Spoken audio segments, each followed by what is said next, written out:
যুবশক্তি প্রকল্পের ভেরিফিকেশন শুরু। এই 5টি কাগজ রেডি রাখুন, না হলে এই প্রকল্পের 3000 টাকা আপনারা ব্যাংক অ্যাকাউন্টে পাবেন না। তো বন্ধুরা, ভেরিফিকেশন করার জন্য আপনাদের কি করতে হবে, এই মুহূর্তের আপডেটে আপনাদেরকে এই বিষয়ে একদম বিস্তারিতভাবে জানিয়ে দেব। তো আশা রাখবো ভিডিওটিতে আপনারা প্রত্যেকেই প্রথম থেকেই শেষ পর্যন্ত সঙ্গে থাকবেন। তো বন্ধুরা, কথা না বাড়িয়ে আমরা সরাসরি এই মুহূর্তে যে আপডেটটি উঠে এসেছে যুবসাথী প্রকল্পকে নিয়ে, সেখানে কি বলা হয়েছে পশ্চিমবঙ্গ সরকারের তরফ থেকে সেটা আপনাদেরকে আগে জানিয়ে দিই। পশ্চিমবঙ্গের রাজনৈতিক পট পরিবর্তনের পর থেকেই রাজ্য জুড়ে জোর চর্চা চলছে নতুন সরকারি প্রকল্প নিয়ে।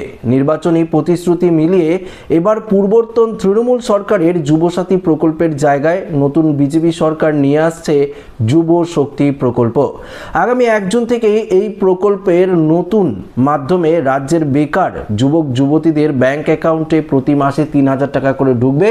এটা কিন্তু দেখুন নতুন সরকারের তরফ থেকে, অর্থাৎ মুখ্যমন্ত্রী শুভেন্দু অধিকারীর তরফ থেকে ঘোষণা করা হয়েছে।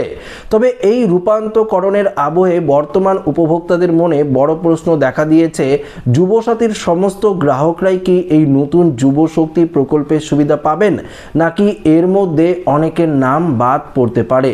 দেখুন এখানে কি বলেছে, নতুন সরকারের সিদ্ধান্ত অনুযায়ী যুবসাথী প্রকল্পের তুলনায় যুবশক্তি প্রকল্পের ভাতার পরিমাণ উল্লেখযোগ্যভাবে বৃদ্ধি পাচ্ছে।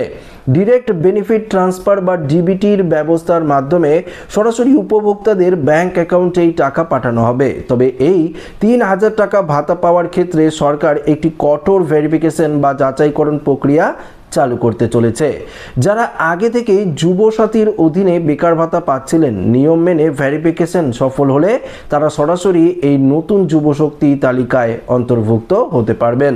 দেখুন এখনো পর্যন্ত আমাদের হাতে যে আপডেটটি উঠে এসেছে, সেই আপডেটে পরিষ্কারভাবে কিন্তু জানিয়ে দেওয়া হয়েছে, এই যে যুবশক্তি প্রকল্প, যুবসাথী প্রকল্পের কথা বলছি, যুবসাথী প্রকল্পে যারা টাকা পাচ্ছিলেন 55,000 যুবক যুবতীরা, অর্থাৎ 55,000 যুবক যুবতীদের কিন্তু অ্যাকাউন্টে টাকা দেওয়া হচ্ছিল।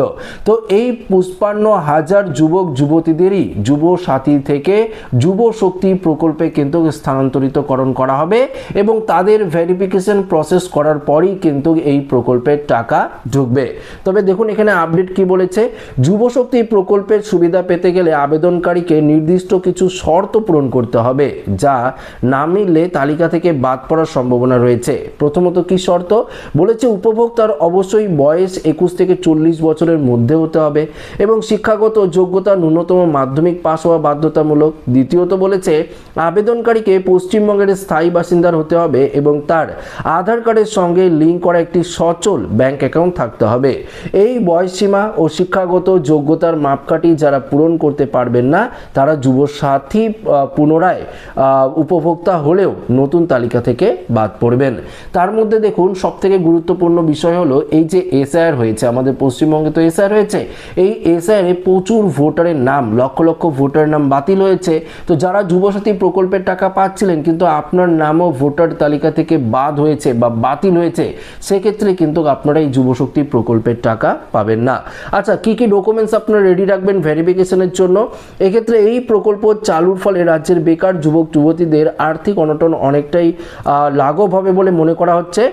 নতুন করে আবেদন করার জন্য এবং ভেরিফিকেশন এবং আধার কার্ড, ভোটার কার্ড, মাধ্যমিকের অ্যাডমিট কার্ড থেকে শুরু করে এক্ষেত্রে বলা হয়েছে, দেখুন শিক্ষাগত যোগ্যতার সার্টিফিকেট এবং পাসপোর্ট সাইজের ছবি কিন্তু অবশ্যই আপনাদের রাখতে হবে। তো সব থেকে গুরুত্বপূর্ণ বিষয় হলো যে আপনাদের মাধ্যমিকের যে সার্টিফিকেট, শিক্ষাগত যোগ্যতা, সেই সার্টিফিকেট লাগবে, মাধ্যমিকের অ্যাডমিট কার্ড, এই দুটো ডকুমেন্টস কিন্তু অবশ্যই আপনাদের দিতেই হবে এবং আধার কার্ড, ভোটার কার্ড তো লাগবেই, আধার কার্ড ছাড়া তো হবে না। এবং ভোটার কার্ড অবশ্যই আপনার নাম এসআইআর তালিকা থেকে বাতিল হলো কি না তার জন্য তো একটা ভেরিফিকেশনের দরকার, তাই ভোটার কার্ডটা কিন্তু ম্যান্ডেটারি করে দেওয়া হয়েছে এবং পাসপোর্ট সাইজের ছবি, এগুলো তো অবশ্যই লাগবে ফর্ম ফিল আপ করার সময়, অর্থাৎ ভেরিফিকেশন প্রসেস করার সময়। তবে দেখুন এই যুবসাথী প্রকল্প থেকে যুবশক্তি প্রকল্পে অটোমেটিক ট্রান্সফার করা হবে কিনা অন্নপূর্ণা ভান্ডার প্রকল্পের মতো, সেটা কিন্তু এখনো পর্যন্ত মুখ্যমন্ত্রীর তরফ থেকে ঘোষণা করা হয়নি। তবে খুব শীঘ্রই, হাতে তো সময় কম, খুব শীঘ্রই কিন্তু ঘোষণা করে দেওয়া হবে। তো বন্ধুরা, আমার উদ্দেশ্য ছিল এই আপডেটটি আপনাদের কাছে পৌঁছে দেওয়া। তো ভিডিওটি ভালো লাগলে লাইক করবেন, মানুষের সাথে শেয়ার করবেন, নতুন হয়ে থাকলে চ্যানেলটিকে সাবস্ক্রাইব করে আমাদের সঙ্গে জুড়ে থাকবেন। ধন্যবাদ।